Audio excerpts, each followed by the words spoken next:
সবকিছু ঠিক থাকলে বিএনপির চেয়ারপারসন খালেদা জিয়াকে বৃহস্পতিবার মধ্যরাতের পরে অথবা শুক্রবার ভোরে লন্ডনে নেওয়া হবে বলে জানিয়েছেন তার ব্যক্তিগত চিকিৎসকদের অন্যতম এবং দলের স্থায়ী কমিটির সদস্য AZM জাহিদ হোসেন। বৃহস্পতিবার দুপুরে এভারকেয়ার হাসপাতালের সামনে সংবাদ সম্মেলনে তিনি এ তথ্য জানান।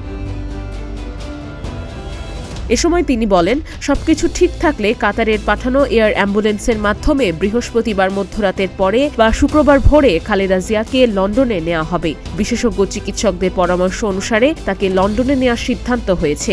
সেখানে একটি হাসপাতালের সঙ্গে এরই মধ্যে যোগাযোগও হয়েছে বলে জানান তিনি। কূটনৈতিক সূত্রে জানা গেছে, সাবেক প্রধানমন্ত্রী ও বিএনপির চেয়ারপারসন খালেদা জিয়াকে উন্নত চিকিৎসার জন্য বিদেশে নিতে এয়ার অ্যাম্বুলেন্স পাঠাতে অফিসিয়ালি সম্মতি দিয়েছে কাতার। বিএনপির আবেদনের পরিপ্রেক্ষিতে এয়ার অ্যাম্বুলেন্স পাঠাতে রাজি হয়েছে দেশটি।